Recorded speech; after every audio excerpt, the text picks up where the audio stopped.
Welcome, ladies and gentlemen, to my new video where we are going to go over 5 things that I have found extremely effective in stopping tilt. Now, I feel like I have a pretty good perspective on this because I usually am quite an emotional player. I get pretty tilted at sometimes, and I get pretty angry at the game sometimes. So, yeah, I'm going to just go over a couple things that I think can help you guys out as well. I actually just finished my promos and got diamond after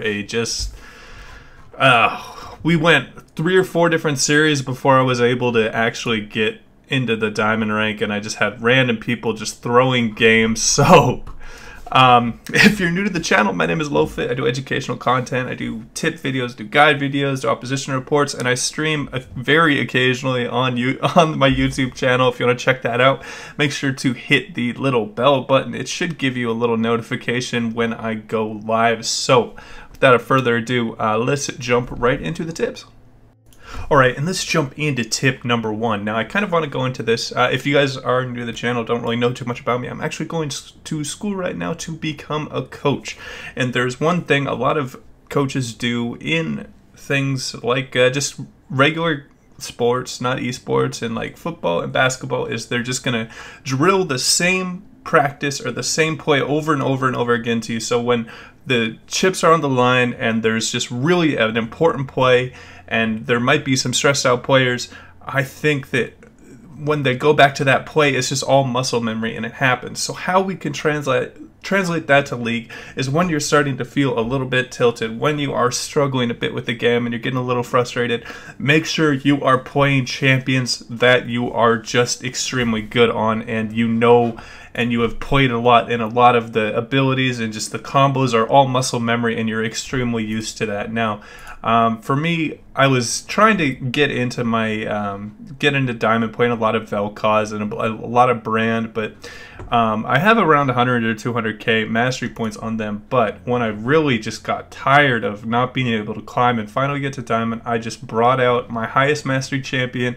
in Veigar. I know it's a little bit troll, I know it's Glacial Augment support Veigar, which you probably see extremely rarely, but for some reason I'm able to carry games quite hard with this. I'm able to just dumpster bot lanes, scale extremely hard, and just really provide so much to my team with the slow, the double AoE slows, and then the E with the stun, and then a lot of burst damage. It's actually really strong. I quite like this build, and it just all really clicked, and I was able to do that. So when you are in the dumps, when you feel like that tilt is coming on to you, you just try and go back to the champions that you have practiced for hours and hours, and this will be really effective. The worst thing you can do, which I'm guilty of, I've done a couple times, is just randomly start playing champions that you have no business playing when you're losing. I think I have an example here. Yeah, see, this is what I did. I was kind of struggling a little bit, and then I'm like, okay, I could play some, maybe I'll play some Cassiopeia, that would be good in this matchup. Or maybe I'll play some Nocturne, maybe I'll play some Urgot, maybe I'll play some Jarvan, maybe I'll play some Shyvana or some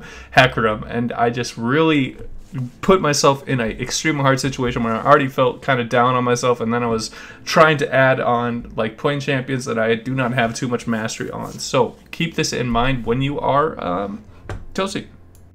Alright, and jumping into tip number 2. If you are struggling, we should be going into champions that are extremely easy to execute. If you are in a spot where you're just kind of all over the place and you're yelling at your teammates and you're really angry with that kind of stuff, the worst thing you can be doing is playing something like Vayne or Yasuo, and then you make one mistake that's extremely easily punished by the enemy team and you die, and then your team flames you, and then you flame them back, and then you blame them, and then they blame you. So a great thing to do is to play a champion that is extremely hard to punish. Things like Garen are really good in low elo. Things like Annie, things like Karma, things like Morgana that are very simple, and you can just kind of pick up and go, and you will have a base effectiveness in your game. Things like Karthus as well. So just keep in mind, just try and make it as easy as possible. And when you feel like you're starting to tilt, easy champions. Champions that you have a lot of experience on, and just try and remove all the barriers that you possibly can to try and get as much success as possible. I know this is a little bit of a small tip that probably a lot of people have heard, but maybe if you guys just have like a list or something when you're playing next to you, and just have these couple of tips and just make sure you're going through all of them, because I know a lot of people are guilty of it. I'm guilty of it as well, where we just kind of think we're extremely good and we could just always carry and be extremely consistent on these champions that are probably a little bit above our pay grade. This is a good thing to do when you are just feeling the tilt coming on. Alright, so I have a quick story for tip number 3, because it just happened to me, and it really goes over a point that I think is extremely important for when you're tilting. So, I had just a absolutely dominating game with this Veigar game. We ended it at 14 minutes, and we absolutely destroyed this Vayne. Now, after the game, the Vayne messaged me. He's like, "Hey, do you want to duo?" And I was like, he was okay, but the reason why we won that lane so hard is because it was our first time Zyra on the enemy team, so he wanted to try playing a game with me as support. So I'm like, fuck it, I feel like I'm doing really well. I'll invite him, and as you can see, we duoed the next game. Now, he proceeded to flame the entire team during that game. He knew I was in promos, and he kept saying FF at 15, even though we were down like maybe 600 gold at most in the early game, and he was just extremely toxic, and he was bringing me down. So what I did is I did /mute all, and this is going to be really good. And then you can even do the full mute command, and sometimes it can be important to mute pings if you're one of those players like me that like to respond sometimes when someone's trolling you. So just this is another small thing that can hamstring you if your attention is like divided and you're focused on like chat as opposed to what's going on in your surroundings. You can give up a couple deaths that might turn the tides in a game. I've seen this happen so many times. I've actually taken advantage of it in bot lane where their ADC makes a terrible play, and I see the support sit still under the tower, but with low health, I look to flash, ignite, and do abilities on them when I know that they're typing saying, "What the fuck are you doing, ADC?" So just do not respond to the flame, and just mute all. If you're one of those people that are below gold, below platinum, I'd say, there's nothing productive that's going to be said in all chat. Everything can be communicated through pings, and you'll understand where they're going. It's just a really terrible, terrible idea to get really involved with the chat community, I guess you can say. So keep that in mind when you are tilting. Just do yourself a solid and just do /mute all at the start of the game. I know that a lot of people have probably given this tip out, but it can really, really help if you're one of those people that care about what other people are saying about the game. So yeah, that will wrap up this tip.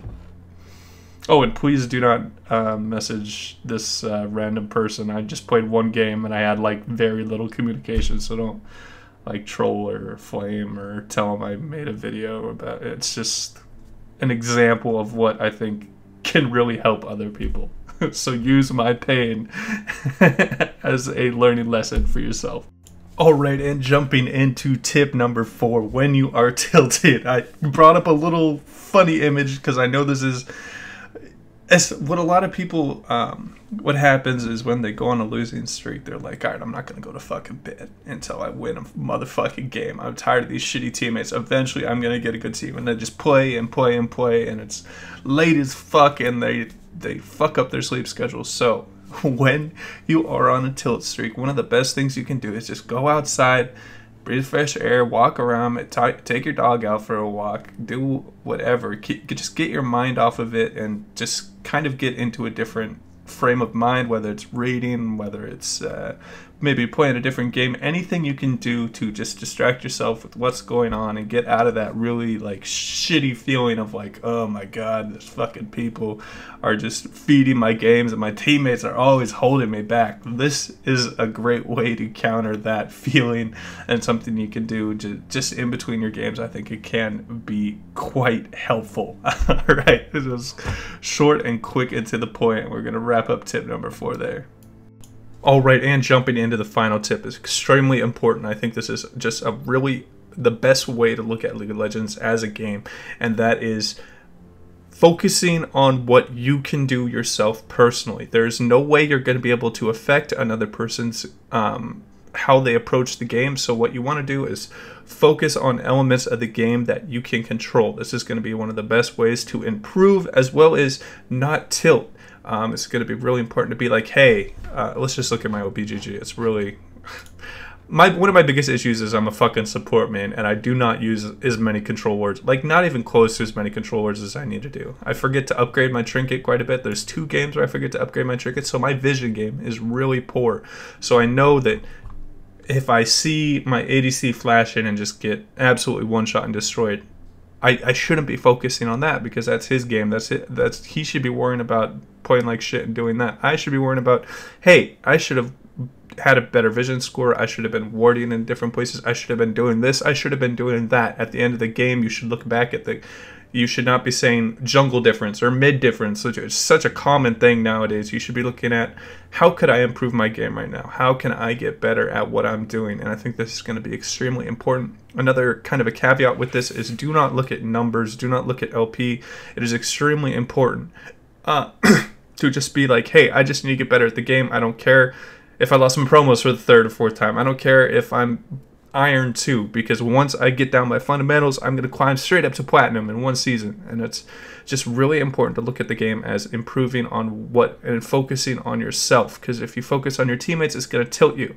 And then when people tell you that there's no such thing as elo hell, and they tell you, hey, your enemies and allies are pulled from the same pool, the only differentiating factor of your climb is yourself. So always just focus on what you can do, and just be as selfish as possible when you are playing the game and trying to learn and get better. I think that is just one of the healthiest ways to approach the game. That's at least what I try to do, and I think that really helped me get out of like some of those really low elos. I was stuck in silver, I think, for a season, and I was playing like stupid shit like a Moo jungle, and then I'd always blame my teammates for being poor in the laning phase, even though they had a shitty ganking jungler in a Moo that is just absolutely fucking useless. But I digress. We're done with that. If you have any questions with tilt, if it's a big particular problem with you, I can help you out. If you want to send me a message on Discord or YouTube, I try and get around to all of them. I know I've missed a couple, and I feel really shitty, because I know one of the advantages of kind of following a smaller YouTube channel like my own is there's a little bit more interaction there, as opposed to going to like one of the really big streams of like the big challenger players that are really popular. You're probably not going to get a response if you just do a random comment on a video. So I really try and get around to that. I don't mind if you just get on Discord and send me a bunch of messages, and until I message you back, I really try and be as interactive and helpful with you guys as possible. So that will wrap up my video. If you enjoyed it, please remember to like and subscribe and hit the bell button and share it. I know that's all the things, but really wanted to try and start growing the channel and growing the community and meeting more people. I've met so many cool people in the Discord. If you like League of Legends, you like meme, you like anime stuff, you like finding duos, the Discord is awesome. I'm going to put a link in the description for you, and that will wrap up the video. You guys have a good one.